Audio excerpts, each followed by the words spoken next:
یک کتاب عالی برای غلبه بر ترس و انجام بیشترین کار در کمترین زمان. قورباغه‌ات را قورت بده.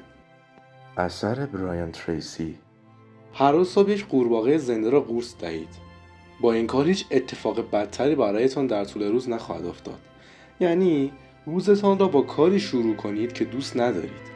در این کتاب 21 روش عالی برای مبارزه با تنبلی و انجام کارهای بیشتر در زمان کمتر معرفی شده است. برایان تریسی یک مربی، سخنران و مشاور حرفه‌ای است.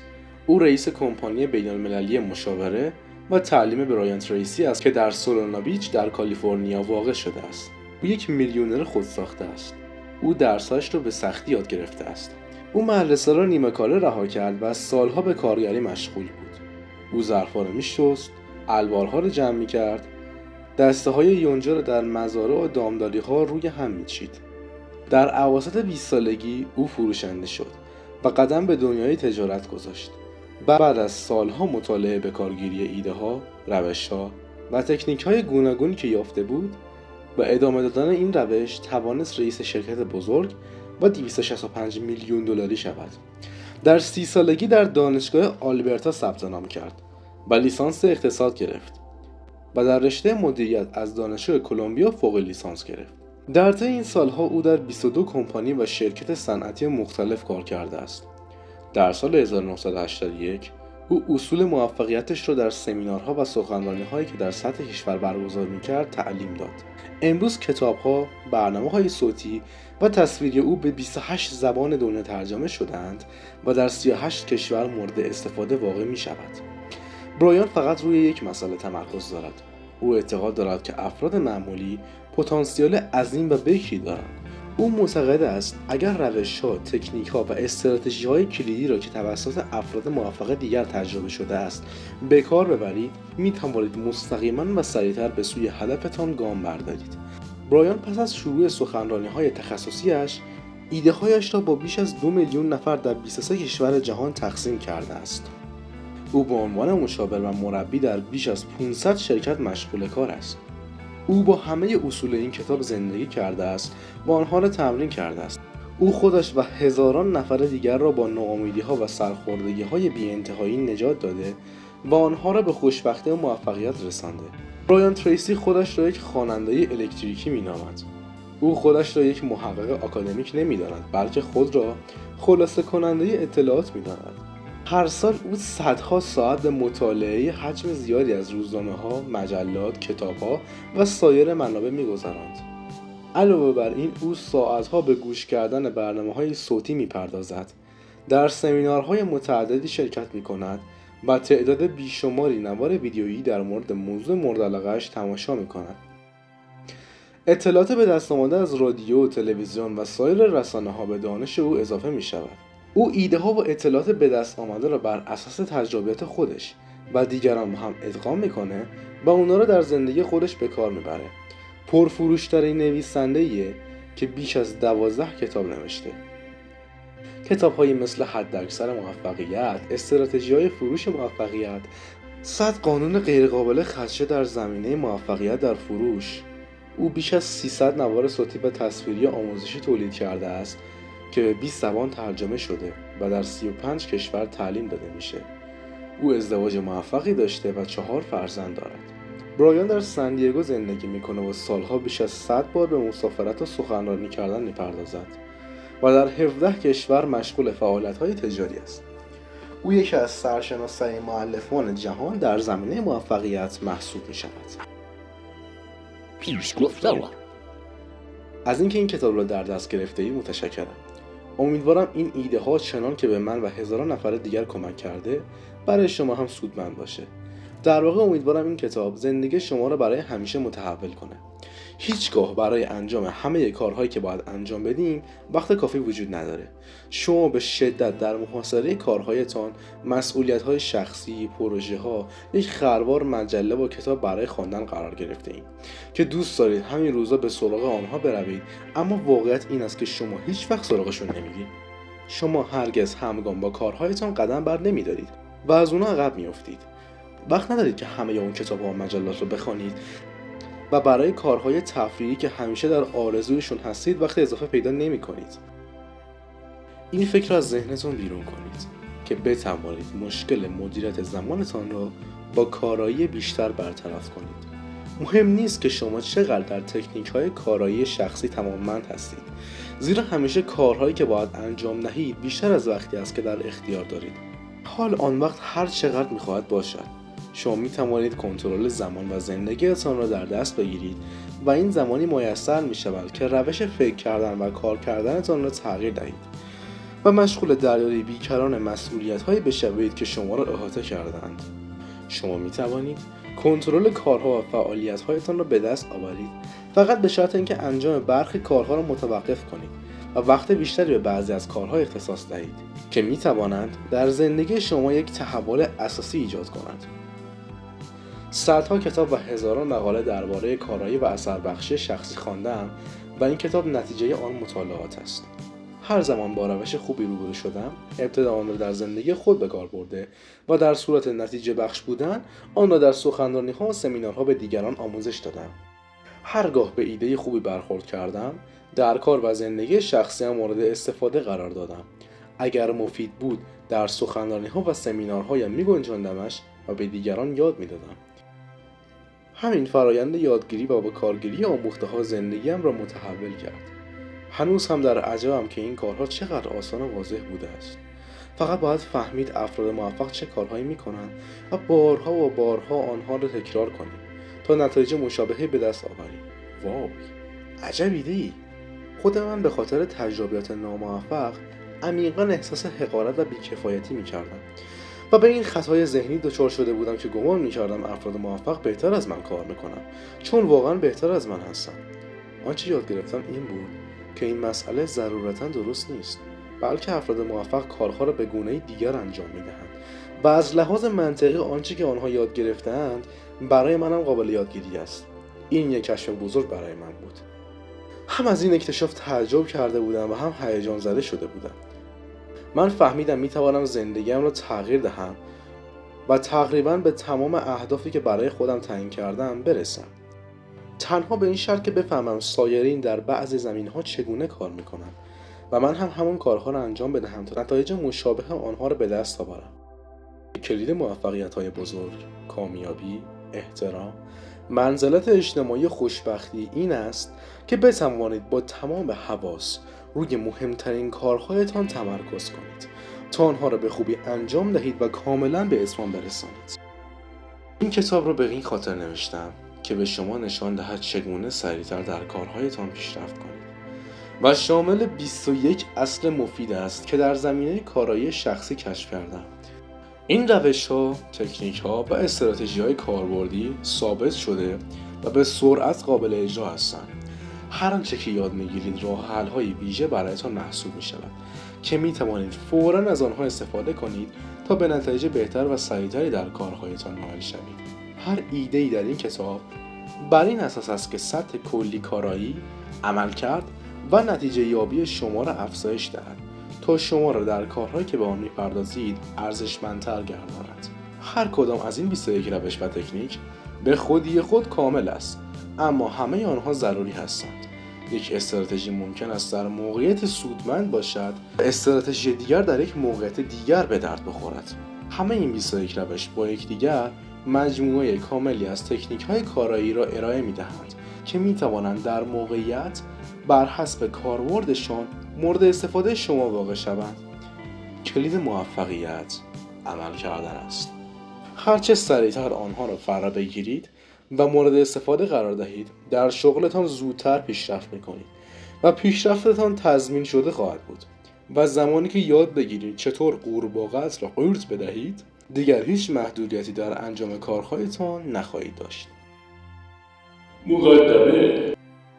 امروزه عصر بسیار خوبی برای زندگی است. امروزه بیش از هر زمان دیگر امکانات و فرصت‌ها برای دستیابی به اکثر اهداف مهیا است و شاید بتوان گفت هیچ زمانی در کل تاریخ بشری آنقدر میدان انتخاب برای انسان وسیع نبوده است. آنقدر چیزهای خوبی برای انجام دادن وجود دارد که توانایی شما برای گزینش آنها اصلی ترین عامل تعیین کننده کاری است که می‌خواهید در زندگیتان انجام دهید. همانقدر که میکوشید تا به کارهایتان برسید، وظایف و مسئولیت‌های جدید مانند جذر و مد شما را احاطه می‌کند. به همین خاطر قادر نخواهید بود تمام مسئولیت‌هایتان را به پایان برسانید. به همین دلیل اینکه بتوانید مهمترین وظایفتان را در لحظه تعیین کنید و به سرعت با کیفیت مشغول آن شوید تأثیر زیادی بر موفقیت شما دارد و این توانایی از هر مهارت و توان دیگری که دارید تأثیرگذارتر است. یک فرد معمولی که عادت دارد اولویت‌ها را مشخص کند و مهمترین وظیفه‌اش را سریع انجام دهد، خیلی زودتر به مقصود خود نائل می شود تا نابغه‌ای که برنامه‌ریزی‌های فوق‌العاده و زیادی انجام می‌دهد اما کمتر آنها را اجرا می‌کند. اگر به شما بگویند به مدت چند سال اولین کاری که باید هر روز صبح انجام دهید خوردن یک قورباغه زنده است، در طول روز این را بدترین کاری می‌دانید که قرار است انجام دهید. قورباغه شما بزرگترین و مهمترین کاری است که اگر الان برای انجام دادن آن فکر نکنید، باز هم آنها را به روزهای بد موکول می‌کنید. در حالی که این کار می‌تواند بیشترین تأثیر مثبت را بر زندگی شما داشته باشد و بلافاصله نتیجه بخش باشد. این گفته هم معروف است که اگر مجبورید 2 تا قورباغه زنده را بخورید، زشت‌ترین را اول بخورید. به بیان دیگر، اگر 2 کار مهم در پیش رو دارید، با کارهای بزرگ، سخت‌تر و مهمتر شروع کنید. خود را به انجام سریع کار ملزم کنید و تا زمانی که به پایان نرسیده است بر اتمام آن پافشاری کنید و بعد سراغ کار دیگر بروید. به این کار به منزله یک امتحان نگاه کنید و با آن شبیه یک مبارزه شخصی رفتار کنید. در مقابل وسوسه شروع یک کار آسان‌تر مقاومت کنید. همواره به یاد داشته باشید که یکی از مهمترین تصمیماتی که هر روز میگیرید این است که کدام کار را فوراً انجام بدهید و کدام کار را بعداً انجام بدهید، البته به شرط آنکه کار اول را کاملاً به پایان رسانده باشید. و آخرین مسئله این است: اگر باید یک قورباغه زنده را بخورید، نباید مدت طولانی بنشینی و به آن نگاه کنید. کلید دستیابی به سطوح بالای بهره‌وری و تولید این است که این عادت‌ها را در خود ایجاد کنید تا هر روز اول صبح از پس مهمترین کارتان برآیید. افراد موفق کسانی هستند که مستقیما به سراغ وظایف مهمشان می‌روند و خود را تا پایان کار و انجام پیوسته و متمرکز آن ملزم می‌کنند. امروزه ضعف در عمل یکی از بزرگترین مشکلات سازماندهی محسوب می‌شود. بسیاری از مردم کار را با انجام آن اشتباه می‌گیرند. آنها مدام صحبت می‌کنند، جلسات بیشماری برگزار می‌کنند، برنامه‌ریزی‌های فوق‌العاده‌ای انجام می‌دهند، اما در نهایت هیچ کس کارش را انجام نمی‌دهد و به نتیجه دلخواه دست نمی‌یابد. 95% از موفقیت شما در زندگی شغل با نوع عادت‌هایی که در خود ایجاد کرده اید مشخص می شود. عادت کردن به اولویت بندی، غلبه بر تنبلی و انجام مهمترین کار در واقع یک مهارت ذهنی و فیزیکی است. این عادت‌ها با تمرین و تکرار مداوم قابل اندازه‌گیری هستند تا جایی که به حافظه ناخودآگاه شما وارد می شوند و بخشی از رفتار دائمی شما می گردند. هر چقدر به آنها عادت کنید، اجرایشان آسان‌تر و خودکارتر می‌گردد. شما از لحاظ ذهنی و احساسی به گونه‌ای طراحی شده اید که اتمام یک کار به شما احساس مثبت و خوشایندی می‌بخشد. اندورفین هایی که در پی اتمام موفقیت آمیز هر کار مهمی ترشح می‌شود، سبب می‌گردد شما احساس خلاقیت و رضایتمندی بیشتری بکنید. یکی از کلیدهای داشتن یک زندگی فوق‌العاده، موقعیت شغلی خوب و احساس بسیار خوب نسبت به خود داشتن این است که عادت شروع و اتمام کارهای مهم را در خودتان ایجاد کنید. وقتی به این مرحله رسیدید، این عادت چنان قدرتی از خود بروز می‌کند که تکمیل کردن کارهای مهم را از نیمه کار رها کردنشان آسان‌تر احساس می‌کنید. تمرین کلید تسلط بر هر مهارتی است. خوشبختانه ذهن شما شبیه یک عضله است و با استفاده کردن قوی‌تر می‌شود و قابلیت بیشتری پیدا می‌کند. با تمرین می‌توانید هر گونه رفتاری را فرا بگیرید و هر نوع عادتی را که برایتان ضروری خوشاینده است در خودتان ایجاد کنید. شما به 3 مهارت کلیدی احتیاج دارید تا عادت تمرکز و توجه را در خودتان افزایش دهید و همه آنها قابل یادگیری هستند. این مهارت‌ها تصمیم‌گیری، نظم و قدرت اراده هستند. ابتدا تصمیم بگیرید که عادت تکمیل کردن کارها را در خودتان افزایش دهید.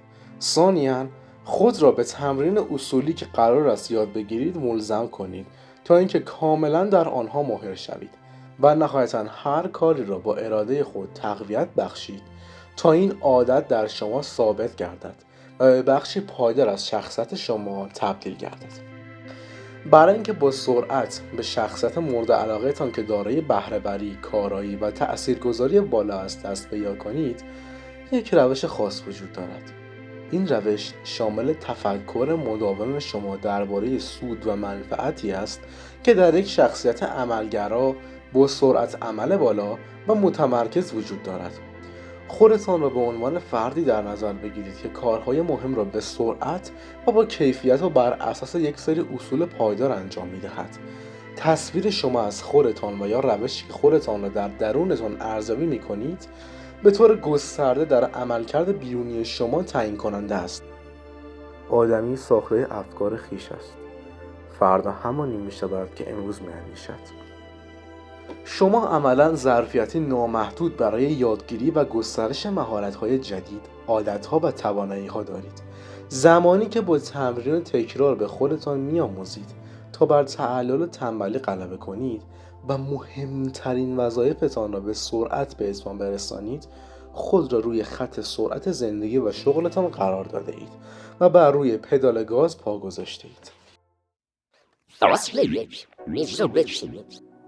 تنها با داشتن یک ویژگی پیروز می شوید. آن هم مشخص بودن هدف است. علم این که چه می خواهید و شدیداً خواستار دستیابی به آن باشید. قبل از تعیین قورباغه‌تان و آغاز خوردنش، دقیقاً باید مطمئن شوید در هر حوزه‌ای از زندگیتان چه کاری می خواهید بکنید. روشن بودن هدف مهمترین مؤلفه در کارایی شخصی است.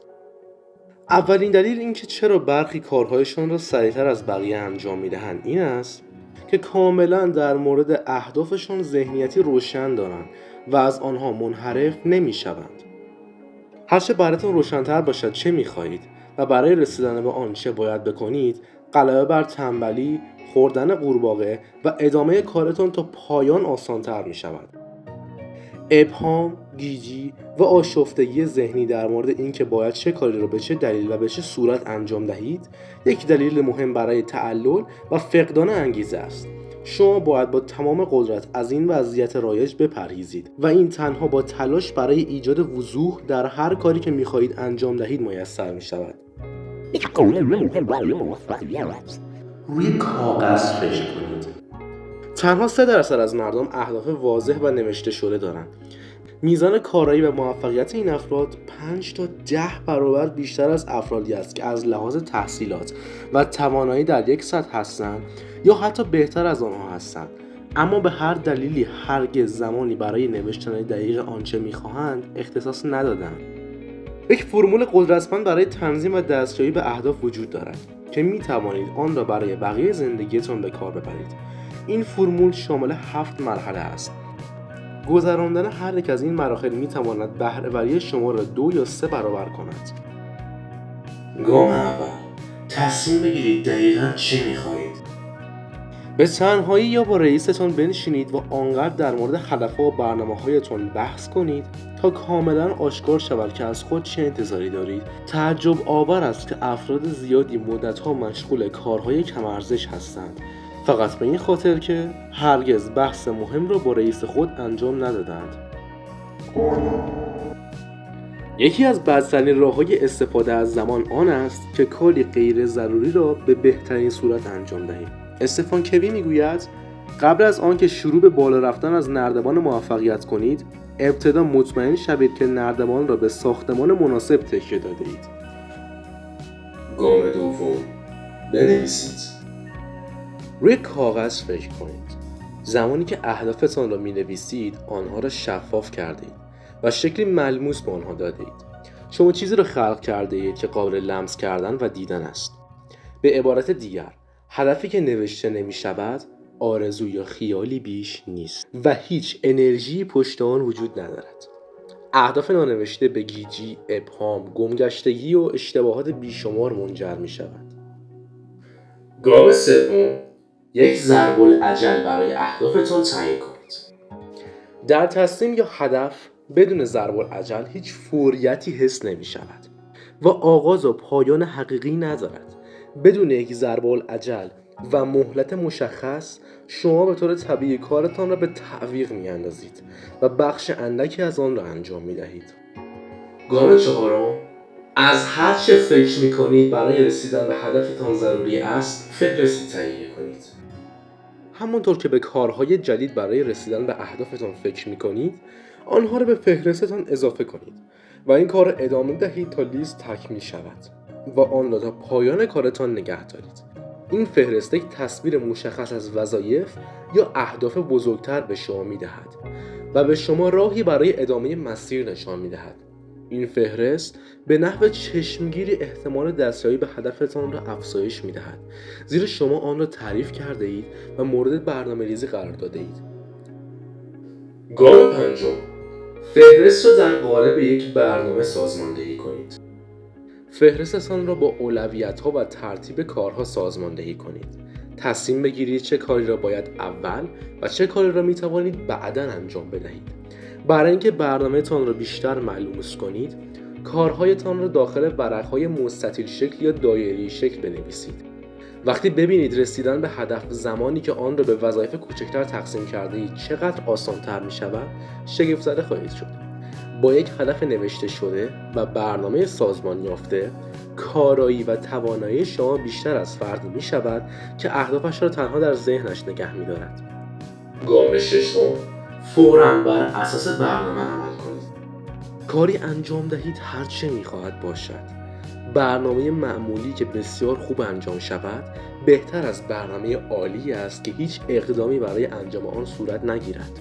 برای دستیابی به هر گونه موفقیتی اجرای برنامه از همه چیز مهمتر است. به عمل کار برآید، به سخنرانی نیست. گام هفتم، هر روز تصمیم بگیرید چه کاری انجام بدهید که شما را به سوی هدف اصلیتان نزدیک کند. این فعالیت را در برنامه هر روزتان بگنجانید. مثلا تعداد صفحات معینی در مورد موضوع مورد نظرتان مطالعه کنید. با تعدادی از مشتری‌ها ارتباط برقرار کنید و برای مدت مشخصی فعالیت‌های ورزشی انجام دهید. تعداد مشخصی از لغات جدید از یک کتاب خارجی یاد بگیرید. هرگز یک روز را از دست ندهید. این تصمیم و این برنامه به تنهایی می‌تواند شما را به یکی از موفق‌ترین و کارایی‌ترین افراد نسلتان تبدیل کند. اهداف نوشته شده و واضح تأثیر شگفت آوری بر اندیشه شما دارد. این اهداف روشن به شما انگیزه می دهد و شما را به سوی کار و عمل تحریک می کند. آنها خلاقیت شما را برمی انگیزد، انرژی شما را رها می سازند و بهتر از هر مشخصه دیگری کمک می کنند تا بر تنبلی فائق آید. اهداف سوخت کوره موفقیت‌اند. هرچه اهدافتون بزرگتر و شفافتر باشد شما برای دستیابی به آن هیجان زده ترید. هرچه بیشتر به آنها فکر کنید اشتیاق درونیتان و تمایلتان برای تکمیل آنها بیشتر می شود. به هدفهایتان بیندیشید و هر روز آنها را مرور کنید. هر روز صبح فعالیتتان را از مهمترین وظیفه آغاز کنید. این کار به شما کمک می کند تا به مهمترین هدفی که در حال حاضر دارید برسید. واقعیت را قورت بده. همین الان تیکه کاغذ تمیز بردارید و فهرستی از 10 هدفی که می‌خواهید در سال آینده به آنها برسید تهیه کنید. هدف‌هایتان را طوری بنویسید انگار یک سال گذشته است و همه به حقیقت پیوسته است. از زمان حال، افعال مثبت و اول شخص استفاده کنید. با این کار آنها فوراً توسط ذهن ناخودآگاه شما پذیرفته می‌شوند. برای مثال بنویسید من هر سال فلان مقدار پول در می‌آورم، یا وزن من فلان مقدار است، یا من فلان جور رانندگی می‌کنم، یا فلان ماشین رو دارم. بعد به 10 هدفتان در فهرست بازگردید و یک هدف را انتخاب کنید که اگر به آن برسید بیشترین تأثیر مثبت را بر زندگی شما خواهد داشت. آن هدف هرچه است در یک ورقه جلو بنویسید، یک ضرب الاجل و یک برنامه برای آن مشخص کنید. برنامه را به اجرا درآورید و هر روز کاری را انجام دهید که شما را به سوی آن هدف نزدیک کند. همین تمرین به تنهایی میتواند زندگی شما را تغییر دهد. برنامه ریزی آوردن آینده به حال است. پس شما می توانید همین الان در مورد آینده کاری انجام دهید. آلن لاکین. این سوال قدیمی رو شنیده اید؟ چطور می توانی یک فیل رو بخوری؟ و البته جواب آن رو هم شنیده اید. لقمه لقمه. شما چطور درشترین و زشترین قورباغه خود رو می خورید؟ درست به همون روش. شما آن را در قطعه‌های کوچیک در می‌آورید و با لقمه اول شروع می‌کنید. قوی ترین وسیله برای غلبه بر تنبلی و افزایش بهره‌وری‌تان توانایی شما در فکر کردن، برنامه‌ریزی و تصمیم گیری است. توانایی شما برای مشخص کردن اهداف، برنامه‌ریزی و عمل بر طبق آن روند زندگی شما را مشخص می‌کند. فکر کردن برنامه‌ریزی توانایی‌های ذهنی شما را شکوفا می‌کند و موجب خلاقیت شما می‌گردد و انرژی ذهنی و فیزیکی شما را افزایش می‌دهد. برعکس، همانطور که آلکس مکنزی می‌نویسد، عمل کردن بدون برنامه‌ریزی علت همه شکست است. توانایی شما برای برنامه‌ریزی خوب پیش از شروع کار معیاری برای سنجش قابلیت‌های شماست. هرچه برنامه‌ریزی بهتری داشته باشید، آسان‌تر بر تنبلی غلبه می‌کنید. شروع می‌کنید، قورباغه را می‌خورید و به راهتان ادامه می‌دهید. یکی از اهداف عالی در کارتان باید دستیابی به بالاترین نقطه ممکن در سرمایه‌گذاری ذهنی، عاطفی و جسمی باشد. بهترین خبر آن است که هر دقیقه‌ای که صرف برنامه‌ریزی می‌کنید، 10 دقیقه در زمان اجرا صرفه‌جویی کرده اید. فقط 10 یا 12 دقیقه برای برنامه‌ریزی روزانه طول می‌کشد. اما همین سرمایه‌گذاری اندک زمان حداقل 2 ساعت از وقتی را که در طول روز تلف می‌کنید یا به کارهای طاقت فرسا می‌گذرانید صرفه‌جویی می‌کند. شاید نام فرمول 6P یا همون 6P را شنیده باشید. این فرمول می‌گوید درستی اولویت بندی در برنامه‌ریزی مانع عملکرد ضعیف می‌شود. فهمیدید چقدر برنامه‌ریزی داره عمل کرد و بهره‌وری به شما کمک می‌کند. با این حال تعجب آور است تنها تعداد کمی از مردم آنها را هر روز به کار می‌برند. برنامه‌ریزی حقیقتاً کار آسانی است. یک تکه کاغذ و یک قلم همه آن چیزی است که احتیاج دارید. برنامه کامپیوتری بسیار پیشرفته پلم، پویل یا برنامه‌ریزی زمان بر اساس همین اصل است. شما می‌نشینید و قبل از شروع کار فهرستی از هر کاری که باید انجام دهید تهیه می‌کنید. همیشه بر طبق فهرست کار کنید. زمانی که فعالیت جدیدی پیش می‌آید به لیست اضافه کنید. با این کار می‌توانید بهره‌وری تولیدتان را تا 25% یا بیشتر از زمانی که اولین بار کار از روی فهرست را شروع کرده اید افزایش دهید. فهرست را شب قبل و در پایان روز کاریتان بنویسید. هرچه زمان بیشتری به نوشتن فهرست کارها اختصاص دهید، نتیجه مؤثرتر و کارآمدتر خواهد بود. شما برای اهداف مختلف به لیست‌های مختلف احتیاج دارید. ابتدا یک فهرست اصلی تهیه کنید که هر کاری که می‌خواهید در آینده انجام دهید در آن نوشته شده است. این فهرست جایی است که هر ایده جدید که به ذهنتان میرسد یا هر وظیفه‌ای که به شما محول می‌شود در آن نگهداری می‌کند. می‌توانید بعداً بخش‌ها را طبقه بندی کنید. در مرحله دوم باید یک فهرست ماهیانه داشته باشید که در انتهای هر ماه برای ماه آینده تهیه می‌شود. این فهرست می‌تواند شامل مواردی از لیست اصلی باشد که به این فهرست ماهیانه منتقل شده است. در مرحله سوم باید یک فهرست هفتگی داشته باشید که کارهای تمام هفته را از قبل در آن برنامه‌ریزی کنید. این لیست همانطور که مشغول کارهای آن هفته هستید تکمیل می‌شود. این شیوه برنامه‌ریزی زمانبندی شده و منظم برای شما بسیار سودمند خواهد بود. بسیاری از مردم به من میگویند عادت اختصاص دادن 2 ساعت وقت در انتهای هر هفته برای برنامه‌ریزی هفته پیش رو کارایی ما را به نحو چشمگیری افزایش داده و زندگی ما را کاملا تغییر داده است. این روش برای شما هم سودمند خواهد بود. نهایتاً شما باید موارد را از فهرست ماهیانه و هفتگی به فهرست روزانه تان انتقال دهید. فعالیت‌های خاصی وجود دارد که شما قصد دارید روز بعد به آنها بپردازید.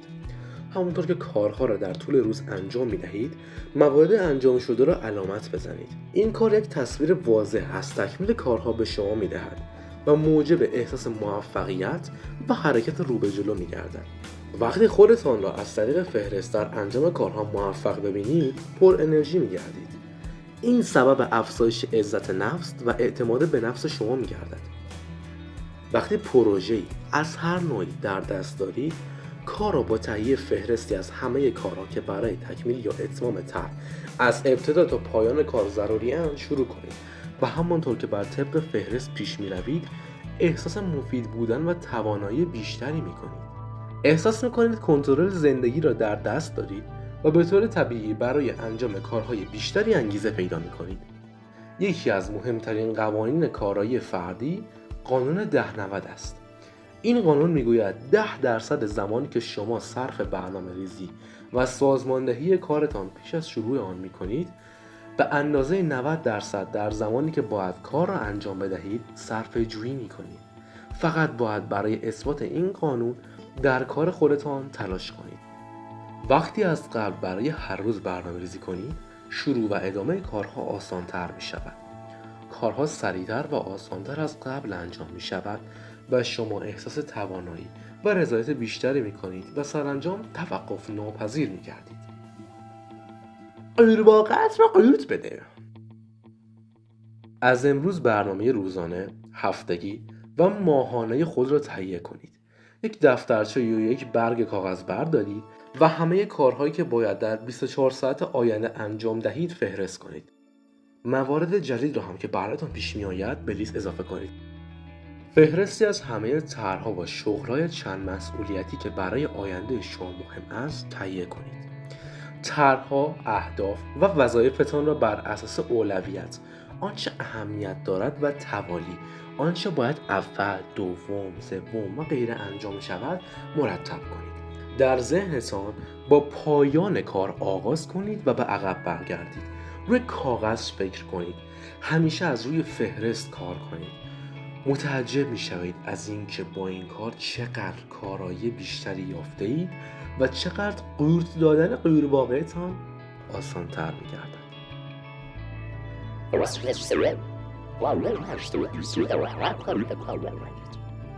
ما همیشه وقت کافی داریم اگر بخواهیم و اگر درست از آن استفاده کنیم. یوهان ولفگانگ گوته. قانون 80-20 یکی از کاراترین قوانین در زمینه مدیریت زمان و مدیریت درست زندگی است. نام دیگر این قانون پارتو است که به نام اقتصاددان ایتالیایی ویلفردو پارتو که در سال 1895 اولین بار درباره این قانون نوشت نامگذاری شده است. پارتو متوجه شد که مردمی که در عصر او زندگی می‌کنند به 2 دسته تقسیم می‌شوند. یک دسته که او اندک‌های مهم می‌نامد ویال فیو و 20% جامعه را تشکیل می‌دهند و از لحاظ تأثیر و ثروت در صدر جامعه هستند و دسته دیگر که او بسیارهای کم اهمیت می‌نامد تریویال منی و بقیه 80% جامعه را تشکیل می‌دادند. او بعدها کشف کرد که تقریباً تمام فعالیت‌های اقتصادی بر اساس همین اصل پارتو است. برای مثال این قانون می‌گوید 80% از نتایجی که می‌گیرد پیامد 20% فعالیت‌های شماست. 80% فروش شما توسط 20% مشتری‌های شما خریده می‌شود.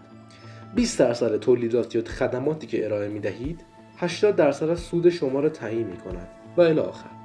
معمولاً یک مورد از لیست 10 موردی که شما باید انجام دهید ارزشی بیش از همگی 9 مورد با هم دارد. این کار بدون استثنا قورباغه‌ای است که شما باید اول بخورید. حقیقت غم انگیز این است که بیشتر مردم حداکثر 10 یا 20% مواردی که ارزشمندتر و مهمتر است یعنی اندک‌های مهم را به تعویق می‌اندازند و در عوض خودشان را با 80% حداقل مهم، یعنی بسیارهای کم اهمیت که نتایج بسیار کمتری را در بر دارد، مشغول می‌کنند. غالباً افرادی را می‌بینید که به ظاهر تمام روز مشغولند اما کارهای بسیار کمی را به اتمام می‌رسانند. این همواره به این خاطر است که آنها وظایفی را انجام می‌دهند که ارزش کمتری دارند، در حالی که در انجام یک یا دو کاری که می‌تواند تحولی واقعی در شرکت یا شغلشان ایجاد کند تنبلی می‌کنند. ارزشمندترین کارهایی که هر روز می‌توانید انجام دهید معمولاً سخت‌ترین و پیچیده‌ترین کارهای شما هستند، اما بازده و پاداش انجام آن فوق‌العاده است. به همین خاطر جداً باید از انجام دادن کارهای کم اهمیت که 80% کارهای شما را شامل می‌شوند، در حالی که کارهای 20% مهم انجام نشده اند، خودداری کنید. قبل از شروع هر کاری از خودتان بپرسید: آیا این کار جزء 20% وظایف من است یا جزء آن 80%؟ قانون در مقابل این وسوسه که اول کارهای کوچک را سر و سامان بدهید، مقاومت کنید. به یاد داشته باشید هر کاری را که شما برای انجام دادن زودتر انتخاب می کنید، سرانجام به عادتی تبدیل می شود که به این راحتی از بین نمی رود. اگر انتخاب شما آغاز کردن روز با وظایف کم اهمیت باشد، به زودی این عادت در شما ایجاد می شود که وظایف کم اهمیت کارتان را شروع کنید. و مطمئناً این عادتی نیست که شما علاقه‌مند باشید تا آن را در خودتان ایجاد کنید یا نگه دارید. سخت‌ترین بخش هر کار مهم شروع کردن آن است. به محض اینکه واقعاً یک کار مهم را شروع کنید، طبیعتاً برای ادامه آن مشتاق می‌شوید. بخشی از ذهن شما علاقه‌مند است مشغول کارهای مهمی باشد که واقعاً می‌تواند سبب تحول گردند. وظیفه شما این است که با انجام دادن کارهای مهم این بخش از ذهنتان را دائما تغذیه کنید.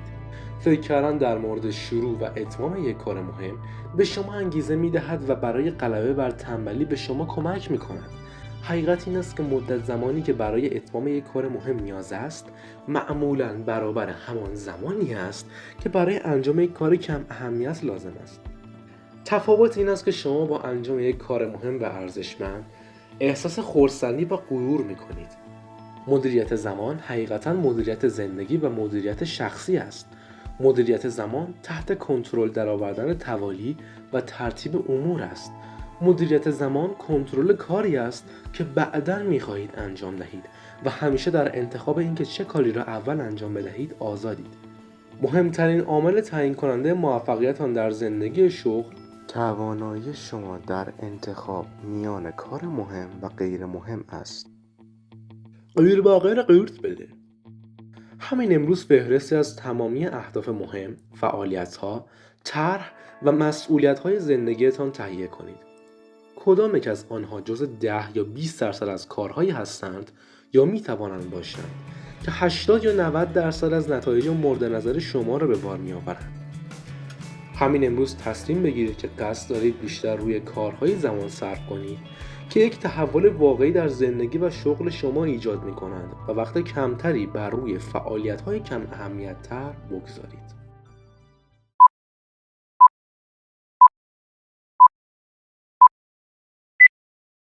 که در سولانا بیچ در کالیفرنیا Eat that frog هر روز صبحش قورت باخته. او با همه اصول این کتاب زندگی کرده است و آنها را تمرین کرده است. زهر مارای است. دیگه من است رو نمیگم. است کوفته است. اگر باید یک قورباغه زنده را بخورید، نباید مدت طولانی بنشینی و به آن نگاه کنی. یعنی کله پاچه بزن چشم بسته بخوره بره. خطیب حرفه‌ای جیم کت کارت. Proper period planning prevents poor performance. A participation at the participation.